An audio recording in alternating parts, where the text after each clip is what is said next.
কেউ কেয়াম করে, কেউ কেয়াম করে না। কেউ আমিন জোরে বলে, কেউ আমিন জোরে বলে না।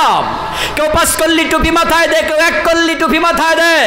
কেউ ঈদে মিলাদুন নবী করে, কেউ সিরাতুন নবী পালন করে। কিন্তু কোরআন হাদিসের ব্যাপারে আমরা দ্বিমত করি না। আলেমরা যদি মতামত ভুলে গিয়ে, একতলাফ ভুলে গিয়ে আগামীতে ইসলাম কায়েমের জন্য একমত হয়ে যায়, আলেমরা একমত হয়ে গেলে জালেমরা লেজ তুলে পালিয়ে যাবে। এই দেশে ইসলামের বিপ্লব কেউ ঠেকাতে পারবে না। একমত হওয়া দরকার আছে না নাই? দিন কায়েমের জন্য একমত হতে যারা রাজি আছেন 2 হাত তুলে দেখায় দেন।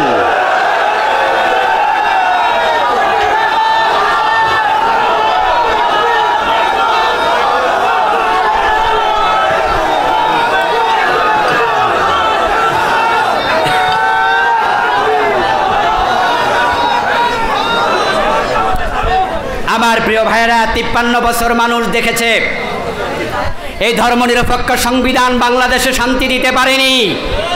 বরং আমরা বিগত সরকারের আমলে দেখেছি স্বামীর হাতে তার স্ত্রী নিরাপদ ছিল না। সিলেটের এমসি কলেজে 8 জন যুবক স্বামীর হাত থেকে স্ত্রীকে নিয়ে গণধর্ষণ করেছে। মনে আছে না নাই? দেশের ব্যাংকগুলো লুটপাট হয়ে গিয়েছে, হাজার হাজার কোটি টাকা বিদেশে পাচার হয়েছে। আমরা অশান্তিতে আছি, রাস্তাঘাটের চামড়া নাই, কাজ করার আগেই রাস্তা ভাঙ্গা শুরু হয়ে যায়, কারণ লুটপাটের মহা উৎসব চলছিল। মাহফিল হইলে অনুমতি নিতে হয়, এটাই তো আমরা জানতাম না। জমিনের মালিক কে? কোরআনের মালিক কে? তো কোরআন যার, জমিন যার, তার কোরআনের কথা বলতে তোমার কিসের অনুমতি? কিসের অনুমতি? আল্লাহ তাই তোমাদেরকে দেশ ছাড়া করে দিয়েছেন। না হয় 5ই আগস্টের এই বিপ্লবে এই দেশের মানুষ এই শক্তিশালী সরকারকে পতন করেছে, এটা আমি মনে করি না। এটা এই দেশের মানুষ করে নাই, এটা সরাসরি আরশের মালিক করেছে। এই দেশের বিরোধী দলগুলো হতাশ হয়ে গিয়েছিল, কারণ এই দেশে কথা বলার কোনো পরিবেশ ছিল না। ছোট্ট ছোট্ট বাচ্চাগুলো রাস্তায় নেমে এসেছে। 7 বছর 5 বছরের বাচ্চাগুলি খেয়ে মরেছে, ঘরের ব্যালকনিতে দাঁড়ানো ছিল। মাথার পাশ থেকে ঢুকো পাশ দিয়ে গুলি বের হয়ে গিয়েছে। এরপরেও দেশের মানুষ ভয় পায় নাই। 12-13 বছর বয়সের বাচ্চারা রাস্তায় নেমে গেছে, আমাদের মা বোনরা পর্যন্ত রাস্তায় নেমে গিয়েছিল। আবু সাইদ বুক পেতে যখন গুলি বরণ করলো, আবু সাইদের শাহাদাত দেখে এই দেশের যুবকেরা ভয়ে ঘরের কোনায় ঢুকেছে, নাকি দলে দলে রাস্তায় নেমে এসেছে? তাদের কলিজার ভিতরে সাহস দিয়ে দিয়েছে কে? আমাদের এক ভোরের বক্তৃতা শুনে অবাক হলাম। তিনি বললেন যে পিছনে ফেরার আর কোনো সুযোগ। ইউনিভার্সিটি পড়ুয়া একটা মেয়ে সাংবাদিকদের কাছে বলতেছে পিছনে আর যাওয়ার সুযোগ নাই, পিছনে পুলিশ, সামনে স্বাধীনতা। কি শক্তি কথা, কি শক্তির কথা! আমাদের কুমিল্লার মেয়ে, ঢাকা ইউনিভার্সিটির প্রফেসর অধ্যাপক ডক্টর সায়েমা কি চমৎকারভাবে বলেছিলেন, কয়জন মারবা? 1 জন মারবা, 10 জন আসবো, 10 জন মারবা, 100 জন আসবো, তোমাদের উপর আল্লাহর অভিশাপ পড়বে। আরশে আজিম কাঁপছে। সাহসিকতা আল্লাহ এমন ভাবে দিয়েছে, যুবক রাস্তায় নেমেছে, আর জালেমরা দেশ ছেড়ে পালিয়েছে। রান্না করা ভাত খাওয়ার সুযোগ আল্লাহ দেয় নাই।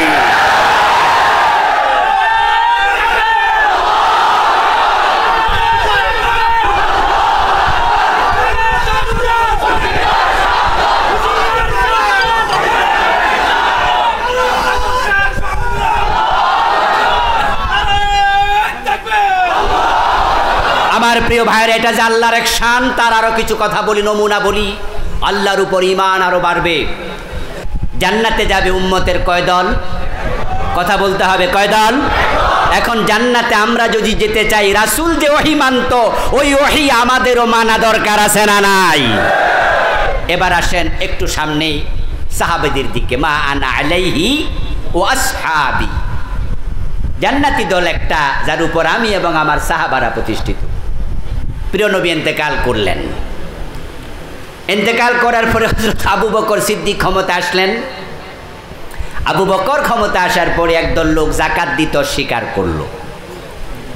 আবু বকর রাদিয়াল্লাহু তাআলা আনহু সাথে সাথে খালিদ বিন ওয়ালিদকে বললেন, তলোয়ারে শান দাও, যারা যাকাত দিতে অস্বীকার করেছে তাদের বিরুদ্ধে জিহাদ হবে, যুদ্ধ হবে।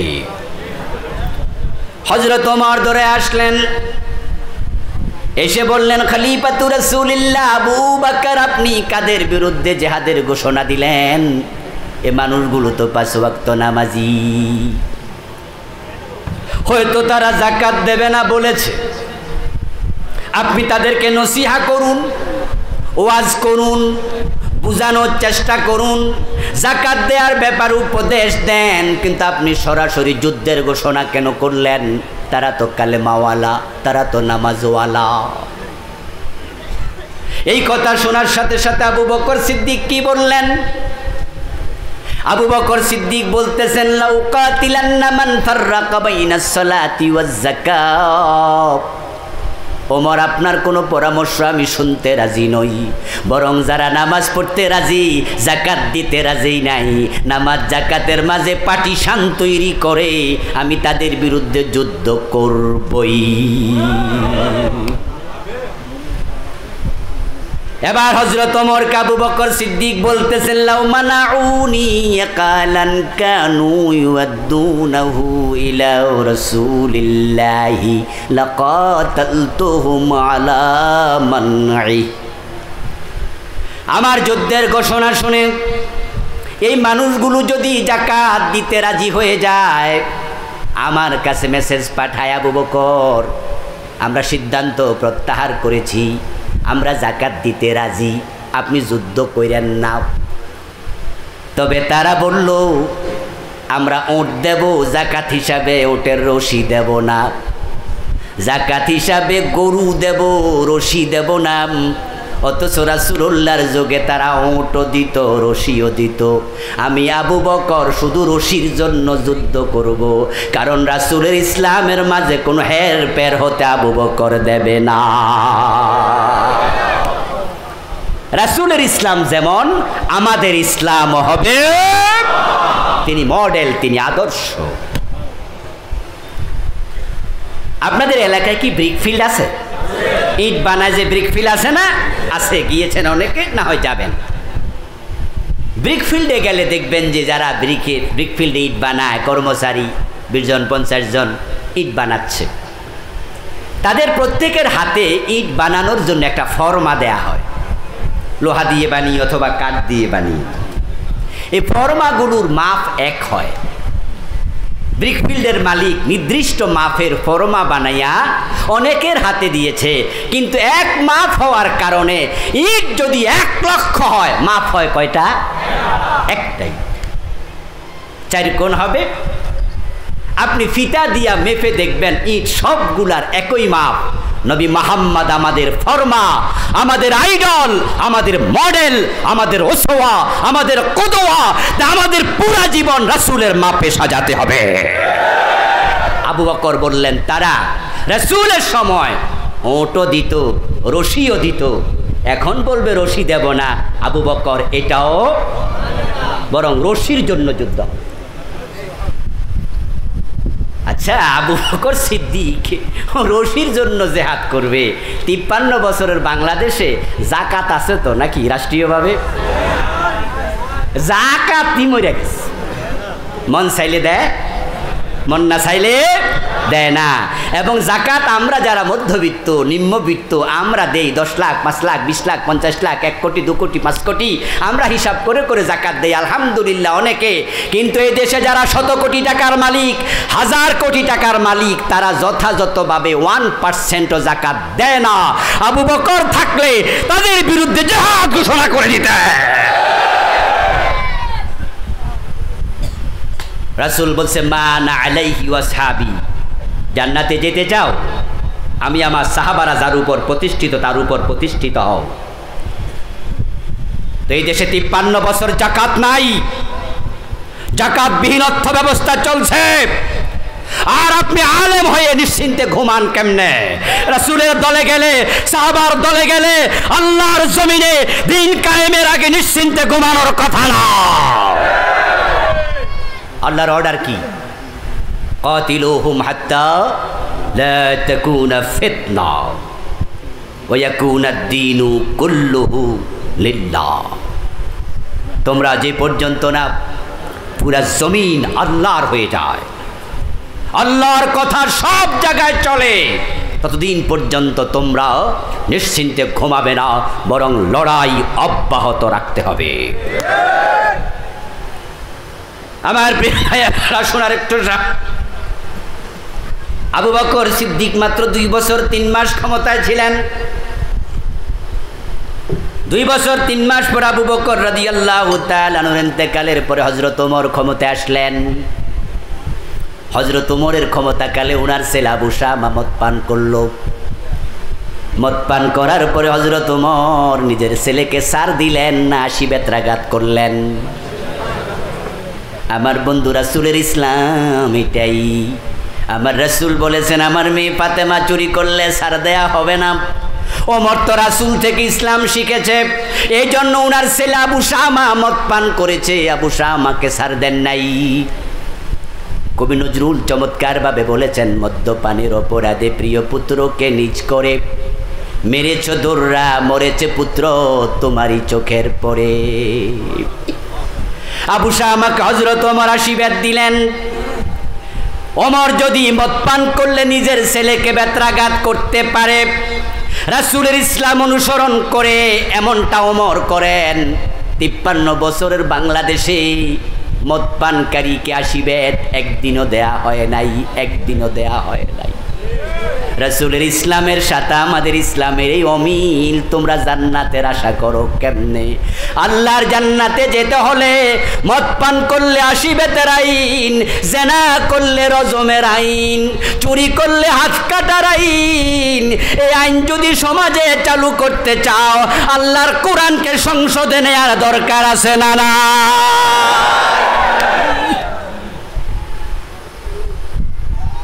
আল্লাহর হাবিব সাল্লাল্লাহু আলাইহি ওয়াসাল্লাম আল্লাহ তাআলা দায়িত্ব দিয়ে পৃথিবীতে পাঠালেন। হুয়াল্লাযী আরসালা রাসূলাহু বিল হুদা ওয়া দীনিল হক। তিনি আল্লাহ যিনি তার রাসূলকে কোরআন এবং সত্য ধর্ম ইসলাম নিয়ে দুনিয়ায় পাঠালেন। লিইউযহিরাহু আলাদ-দীনি কুল্লিহি। উদ্দেশ্য একটা, এই ইসলামকে তিনি সমাজে বিজয়ী করে দেবেন। ইসলাম যদি সমাজে বিজয়ী না হয়, চোর ধরে হাত কাটার আইন হবে না। আরে ভাই, চোর ধরে হাত কাটার আইন তারা করবে নাকি যারা নিজেরাই চোর হয়ে চুরি করে? এই আইন তারা করবে না। বরং দিন বিজয়ের কথা বললে তারা কেন খেপে যায়? কারণ তারা জানে দিন বিজয়ী হলে চুরি বন্ধ হয়ে যাবে, দিন বিজয়ী হলে সিনেমা হল বন্ধ হয়ে যাবে, দিন বিজয়ী হলে মদের ব্যবসা চলবে না, মদ খাইলে 80 বেত লাগিয়ে পিঠের চামড়া তুলে ফেলা হবে। এজন্যই তারা ইসলাম বিজয়ের কথা শুনলে সহ্য করতে পারে না। রাসূলুল্লাহ সাল্লাল্লাহু আলাইহি ওয়াসাল্লাম দিন বিজয়ের জন্য পৃথিবীতে এসেছিলেন। আলহামদুলিল্লাহ, তিনি দিন বিজয়ী করে তারপরে ইন্তেকাল করেছেন। মক্কায় 13টি বছর চেষ্টা করলেন, কিন্তু প্রিয় নবীজি সাল্লাল্লাহু আলাইহি ওয়াসাল্লাম মক্কায় দিন বিজয় করতে পারেন নাই। যদিও মক্কাতে কোরআন নাজিল হয়েছে, সূরা সবচেয়ে বেশি, মোট সূরা হলো 114, তার মাঝে 86টা নাজিল হয়েছে মক্কায়। মদিনায় নাজিল হয়েছে মাত্র 28টা। রাসূলের নবুয়তের জিন্দেগি 23 বছর, তার মাঝে মক্কায় রাসূল ছিলেন 13 বছর, মদিনায় ছিলেন কয় বছর? 10। বেশি কোথায়? জোরে বলেন। মক্কায় সূরা নাজিল হলো কম না বেশি? রাসূলের সাহাবীদের মাঝে খলিফা 4 জন, আবু বকর, ওমর, ওসমান, আলী। 4 জনের জন্মস্থান কোথায়? রাসূলের সাহাবীদের মাঝে যারা দুনিয়ায় থাকতে জান্নাতের খবর পাইছে, তাদের মাঝে আশারা মুবাশশারা 10 জন বিখ্যাত। ওই 10 জনের জন্মস্থানও ছিল মক্কায়। আবু বকর, ওমর, ওসমান, আলী, তলহা, জুবায়ের, সাদ বিন আবি ওয়াক্কাস, সাঈদ বিন যায়েদ, আব্দুর রহমান ইবনে আউফ, আবু উবাইদা ইবনুল জাররাহ রাদিয়াল্লাহু তাআলা আনহুম, এ 10 জনের বাড়ি জন্মস্থান মক্কায়। 86টা সূরা নাজিল হলো মক্কায়। রাসূলের 13 বছরের জীবন কাটলো মক্কায়, অথচ ইসলামের বিজয় হলো মক্কায় না মদিনায়? মক্কায় কেন বিজয় হলো না? কারণ মক্কার সংসদ ভবন দারুন নাদওয়াতে রাসূলকে কোরআন নিয়ে আবু জেহেলরা ঢুকতে দেয় নাই।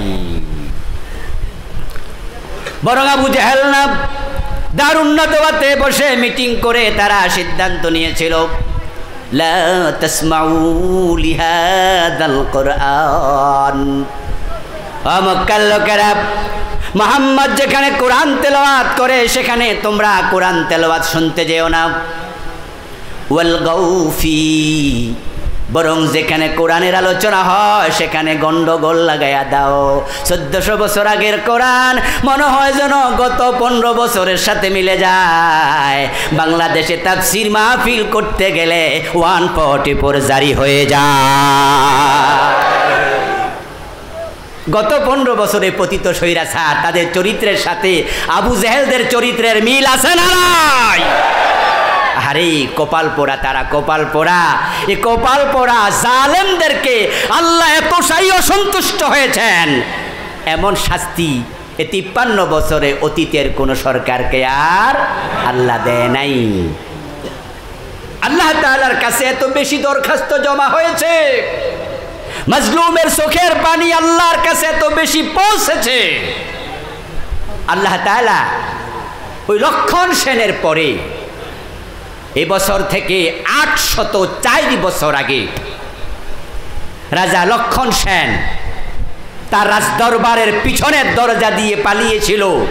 তারপর থেকে আজ পর্যন্ত কোন রাষ্ট্রপ্রধান এভাবে পালায় নাই, সরকার প্রধান পালায় নাই। গত পতিত স্বৈরাচারের প্রধান পালিয়েছে। এতে বোঝা যায় আল্লাহ জালেমদের উপরে দারুণভাবে নাখোশ হয়ে গেছে। তাদের এই চরম নাজেহাল দুর্দশাগ্রস্ত অবস্থা, এটা সরাসরি আল্লাহর অ্যাকশন ছিল। কারণ এই 15টা বছর কোরআনের কথা আমরা গলা উঁচু করে বলতে পারি নাই, ঠিক না? ঠিক আবু জেহেলদের সিদ্ধান্ত তারা বাস্তবায়ন করেছে এই দেশ। আচ্ছা, এই 15 বছর আগে তাফসীর মাহফিলের জন্য অনুমতি নেয়া এই বিষয়টা তো আমরা কোথাও শুনি নাই, জানতামও না। যে মাহফিল হইলে অনুমতি নিতে হয় এটাই তো আমরা জানতাম না। জমিনের মালিক কে? কোরআনের মালিক কে? তো কোরআন যার, জমিন যার, তার কোরআনের কথা বলতে তোমার কিসের অনুমতি? কিসের অনুমতি? আল্লাহ তাই তোমাদেরকে দেশ ছাড়া করে দিয়েছেন। না হয় 5 আগস্টের এই বিপ্লবে এই দেশের মানুষ এই শক্তিশালী সরকারকে পতন করেছে, এটা আমি মনে করি না। এটা এই দেশের মানুষ করে নাই, এটা সরাসরি আরশের মালিক করেছে। এই দেশের বিরোধী দলগুলো হতাশ হয়ে গিয়েছিল, কারণ এই দেশে কথা বলার কোনো পরিবেশ ছিল না। ছোট্ট ছোট্ট বাচ্চাগুলো রাস্তায় নেমে এসেছে। 7 বছর 5 বছরের বাচ্চা গুলি খেয়ে মরেছে, ঘরের ব্যালকনিতে দাঁড়ানো ছিল, মাথার পাশ থেকে ঢুকো পাশ দিয়ে গুলি বের হয়ে গিয়েছে। এরপরেও দেশের মানুষ ভয় পায় নাই। 12-13 বছর বয়সের বাচ্চারা রাস্তায় নেমে গেছে, আমাদের মা বোনরা পর্যন্ত রাস্তায় নেমে গিয়েছিল। আবু সাঈদ বুক ফেটে যখন গুলি বরণ করলো, আবু সাঈদের শাহাদাত দেখে এই দেশের যুবকেরা ভয়ে ঘরের কোনায় ঢুকেছে নাকি দলে দলে রাস্তায় নেমে এসেছে। তাদের কলিজার ভিতরে সাহস দিয়ে দিয়েছে কে? আমাদের এক ভোরের বক্তৃতা শুনে অবাক হলাম। তিনি বললেন যে পিছনে ফেরার আর কোনো সুযোগ।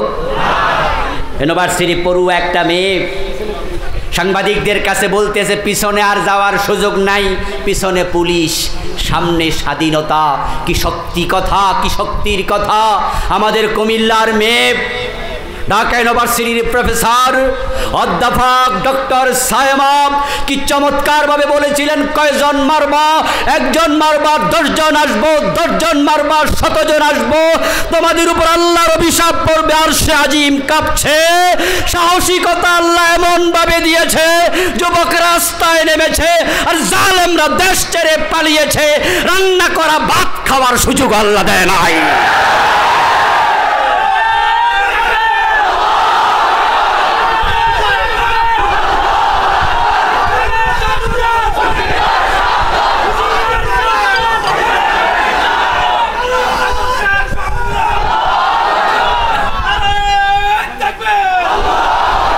আমার প্রিয় ভাইয়ের, এটা যে আল্লাহর এক শান, তার আরো কিছু কথা বলি, নমুনা বলি।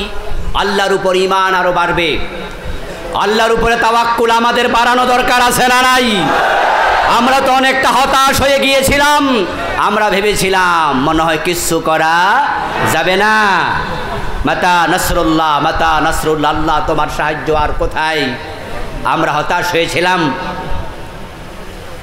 এবং যারা ক্ষমতায় ছিল তারাও এতটা আত্মবিশ্বাসী হয়েছিল যে তাদের এক নেতা তো তিরস্কার করে বলছে, আন্দোলন এসব আর হবে না, এই বছর না ওই বছর, মানুষ বাঁচে কয় বছর, এ কথা বলছে না? এর মানে উনি বুঝালেন যে আসলে কোনো আন্দোলন তোমরা করতে পারবা না, আমরা আসি, আমরাই থাকবো। এজন্য সরকার একটি ভিশন ঘোষণা করেছিল। ওই ভিশনটা ছিল ভিশন 2041, 2000, মনে আছে না নাই? মানে তারা বুঝেছে 41 সন পর্যন্ত তারা ক্ষমতা থেকে যাবে না, তারা থাকবে, আন্দোলনে দেশে হবে না। তারাও আত্মবিশ্বাসী হয়েছে, আমরাও হতাশ হয়ে গিয়েছিলাম। আমার আল্লাহ বলে না, সেটা না, ইন্না বাতশা রাব্বিকা লাশাদীদ ইন্নাহু লা ইফলিহুজ যালিমুন। আল্লাহ বলেন জালেমরা কখনো সফল হয় না, জালেমরা কখনো সফল হয় না। কথা কার? সুতরাং আমরাও কখনো জালেম হব না, আমরাও জালেম হব না। রাজি আছেন না নাই? ক্ষমতা পাইলে দেশের লোকরা জালেম হয়ে যায়। জালেম যদি আপনি হন, আপনিও সফল হতে, আল্লাহর ঘোষণা, জালেম সফল হয় না। আল্লাহ বলে উমলি লাহুম ইন্না কাইদি মাতিন, আমি রশিতে ঢিল দেই, আমার কৌশল বড় শক্ত। আমার প্রিয় ভাইরা, এই ছোট্ট ছোট্ট ফোলাপানগুলো রাস্তায় নামলো। আচ্ছা, যখন 9 দফার দাবি চলছিল, আবু সাহিদ সহ 15 জুলাইয়ের পরে যখন কিছু বাংলার দামাল ছেলে শহীদ হলো, তখন 9 দফা কয় দফায় পরিণত হলো? ওই এক দফা ছিল কি? বাংলাদেশ সরকারের দেশ থেকে পালিয়ে যাওয়া না পদত্যাগ করা? আচ্ছা, আমরা কেউ কি কইছি তারা ফালাক? দেখেন, আমরা কিন্তু তারা ফালাইয়া যাক এটা কইও নাই, তাহলে এরা নিজেরা ফালাইছে, ঠিক না? এ পালানোর অন্তরে ভয় ঢুকাই দিছে কে? এই জন্য আমি বলছি অ্যাকশনটা ডাইরেক্ট কার? এই দেশের লোকেরা বলছে এক দফা। এক দফা মানে হলো সরকারের পদত্যাগ।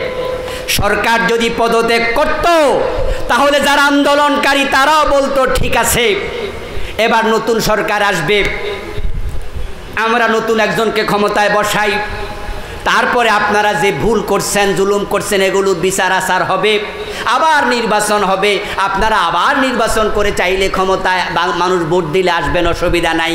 তারা কেউ বলে নাই প্রধানমন্ত্রী আপনি পালায়া যান, কিন্তু তারা একা পালায় নাই, 300 এমপি একসাথে পালিয়ে গেছে। এখন পরিচয় দেওয়ার মতো কেউ নাই, এতে প্রমাণ ও অ্যাকশন নিয়েছেন কে? আমার প্রিয় ভাইয়েরা, এই অ্যাকশনটা আল্লাহ নিয়ে আমাদের হাতে একটি সুযোগ দিলেন। সুযোগটা হচ্ছে এই দেশ শাহজালালের দেশ, শাহ মাখদুমের দেশ, খান জাহান আলীর দেশ। এই দেশ মূর্তির দেশ না, ভাস্কর্যের দেশ না। তারা যেভাবে রাস্তার মোড়ে মোড়ে নেতার মূর্তি বানানো শুরু করে দিয়েছিল। শাহজালালের বাংলাকে তারা মূর্তির বাংলায় পরিণত করতে চেয়েছে, আর আল্লাহ এমন পরিবেশ করে দিয়েছেন সব মূর্তির গলায় রশি লাগিয়ে মাটিতে শুইয়ে দেওয়া হয়েছে। যদি এই বিপ্লব না হতো, এই বড় বড় মূর্তি ভাঙ্গার সাহস কোনো রাজনৈতিক সরকার দেখাতো না। প্রিয় ভাইরা, আমরা বলিনি উনি চলে যান, কিন্তু উনি চলে গেলেন। উনি চলে যাওয়ার পরে যখন এই মূর্তিগুলো ভাস্কর্যগুলো ভেঙ্গে ভেঙ্গে মাটিতে শুইয়ে দেয়া হচ্ছে, ডক্টর ইউনূস প্রধান উপদেষ্টা, ওনাকে কোনো একজন সাংবাদিক প্রশ্ন করেছিল, বঙ্গবন্ধু দেশের স্বাধীনতার কাণ্ডারি, ওনার সম্মান আছে, ওনাকে এইভাবে ওনার মূর্তিগুলো ভাস্কর্যগুলো মাটির মাঝে ফেলে দেয়া হচ্ছে কেন? তখন ডক্টর ইউনূস চমৎকার উত্তর দিয়েছিলেন। তিনি বলেছিলেন, এই প্রশ্ন আমাকে কেন করেন, ওবেডার বেডিরে জিজ্ঞাসা করেন। উত্তরটা যথাযথ ছিল, কারণ হচ্ছে মানুষ যখন অন্যায় করে তখন মানুষ অন্যায়কারীকে যখন গালি দেয় তখন শুধু ওরে দেয় না, মা বাপরে সহ দেয়। তাহলে বোঝা গেল ওই বেটার বেটি এমন অন্যায় করছে, তার অন্যায়ের খেসারত তার বাবাকেও দিতে হয়েছে। মরা বাবাকে বেজ্জতি সেই নিজে করেছে।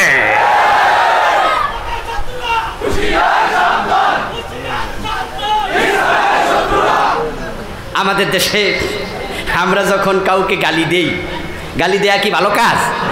এরপরও মাঝে মাঝে দেখ, যে বিয়ে করে তার বউয়ের ছোট ভাইয়ের আমরা কি কই? আচ্ছা, শালা কি কোনো গালিগালাজ নাকি? এরপরও আমাদের দেশে এটাকে গালি মনে করে। কইরা যখন কেউ কাউরের গালি দেয় তখন কই শালার ফুত। গালি ডেকে হেরে দিচ্ছেন এর বাপেরে, হে হইলো ফুত, তাহলে গালিটা খাইলো কেডা? হ্যাঁ, ছেলের অপরাধে বাবা গালি খাওয়া লাগে। আজকে বঙ্গবন্ধুর গলায় রশি লাগাইয়া মূর্তিগুলো মাটিতে শোয়াইয়া দেয়া প্রমাণ করে তার মেয়ে তাকে গালি খাওয়ার উপযুক্ত করে ফেলেছে। আল্লাহর ধরা বড় শক্ত, আল্লাহর ধরা বড় কঠিন। আলহামদুলিল্লাহ, দীর্ঘ 53 বছর পরে আল্লাহ তাআলা বিপ্লবের মাধ্যমে বাংলাদেশ ইসলামী সরকার গঠন করার একটি চমৎকার সুযোগ আমাদের হাতে তুলে দিয়েছেন। এই 53 বছরের কোন সরকার 52 সালে লিখিত এই ধর্মনিরপেক্ষ সংবিধান পরিবর্তন করার সাহস করেনি, সুযোগ পায়নি, সামর্থ্য রাখেনি। ডক্টর কামাল যে সংবিধান লিখেছে, এই সংবিধান বাংলার মুসলমানকে শিরকে লিপ্ত করেছে।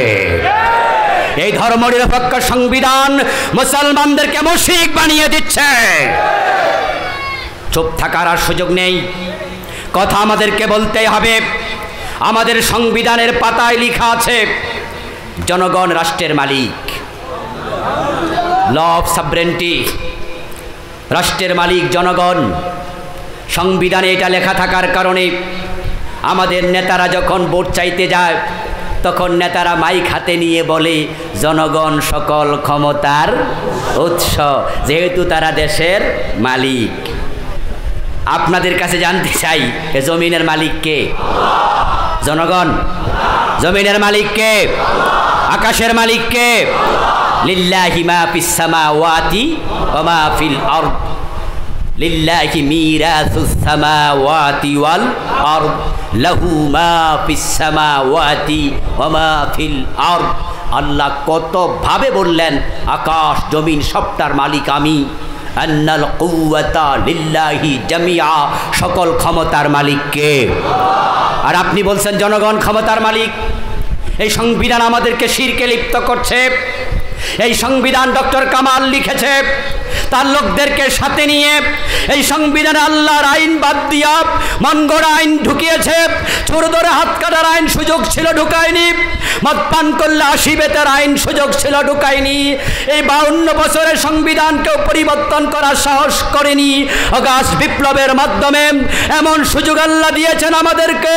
আমরা যদি একমত হয়ে যাই, আল্লাহর কোরআনকেই সংবিধান বানানোর সুযোগ এসে গেছে। এই সুযোগ কাজে লাগানো দরকার আছে না? প্রিয় ভাইয়েরা, এই সরকারকে যদি আমরা বাধ্য করতে পারি, এই সরকার যদি গণভোট দেয়, গণভোটের মাধ্যমে বর্তমান সংবিধান পুরাটা পরিবর্তন করার বৈধ সুযোগ এসেছে। এজন্য প্রয়োজন আলেম ওলামাদেরকে ঐক্যমত হওয়া। আলেমরা একমত হয়ে যান, ইখতিলাফ ভুলে যান, আল্লাহর দেয়া সুযোগ কাজে লাগান, না হয় আল্লাহর দরবারে আসামির কাঠগড়ায় দাঁড়াতে হবে। আমরা আগে ইখতিলাফ করেছি, ইখতিলাফ ভবিষ্যতেও চলবে। ইখতিলাফ ইসলামের সৌন্দর্য। সাহাবাদের মাঝেও ছোটখাটো ইখতিলাফ ছিল, সব বিষয়ে মায়ের দুই সন্তানও একমত হয় না।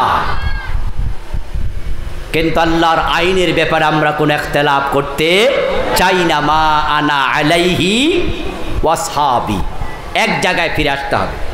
নবীর দল, সাহাবাদের দল, কোরআনের দল।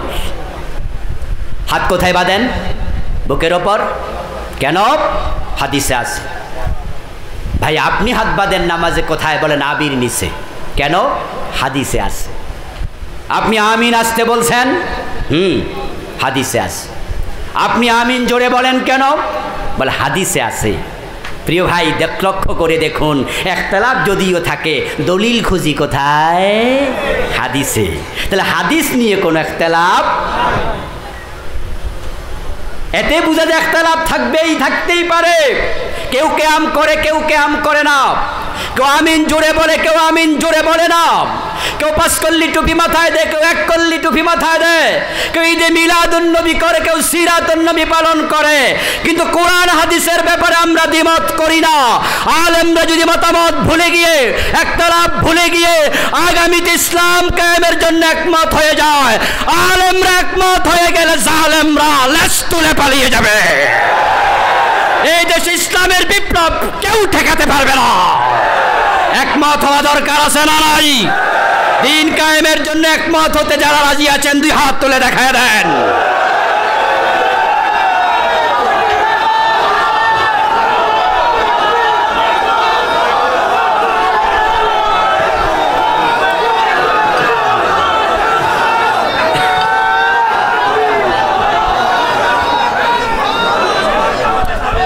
আমার প্রিয় ভাইয়েরা, 53 বছর মানুষ দেখেছে এই ধর্মনিরপেক্ষ সংবিধান বাংলাদেশে শান্তি দিতে পারেনি। বরং আমরা বিগত সরকারের আমলে দেখেছি, স্বামীর হাতে তার স্ত্রী নিরাপদ ছিল না। সিলেটের এমসি কলেজে 8 জন যুবক স্বামীর হাত থেকে স্ত্রীকে নিয়ে গণধর্ষণ করেছে। মনে আছে না নাই? দেশের ব্যাংকগুলো লুটপাট হয়ে গিয়েছে, হাজার হাজার কোটি টাকা বিদেশে পাচার হয়েছে। আমরা অশান্তিতে আছি। রাস্তাঘাটের চামড়া নয়, কাজ করার আগেই রাস্তা ভাঙ্গা শুরু হয়ে যায়, কারণ লুটপাটের মহা উৎসব চলছিল। ইসলামের দিকে তাকান। রাসূলুল্লাহ সাল্লাল্লাহু আলাইহি ওয়াসাল্লাম যখন ক্ষমতা আসলেন, ইসলাম যখন প্রতিষ্ঠিত হলো, জাহেলিয়াত দূর হয়ে সমাজে এতটা শান্তির ফুলগুধারা প্রবাহিত হলো। হযরত ওমরের শাসনামলে আমরা দেখেছি অর্ধ দুনিয়ার সম্রাট ওমর গাছতলায় ঘুমিয়ে থাকতেন, বডিগার্ডের কোনো প্রয়োজন হয় নাই। ওমরের সময় আমরা দেখেছি জাকাত বিভাগের কর্মচারী কাঁধে জাকাতের টাকা নিয়ে হেঁটে বেড়াতো, জাকাত খাওয়ার মতো লোক খুঁজে পাওয়া যেত না। যদি কোরআনকে সমাজে আবার কায়েম করা যায়, সংসদ ভবনে কোরআন ঢুকিয়ে দেয়া যায়, কোরআনের মাঝে সেই শান্তি, সেই সমৃদ্ধি এখনো আছে না নাই? এজন্য আসুন প্রিয় নবীজির জীবনের লক্ষ্য, দিনের বিজয়কে আমরাও আমাদের জীবনের লক্ষ্যে পরিণত করি।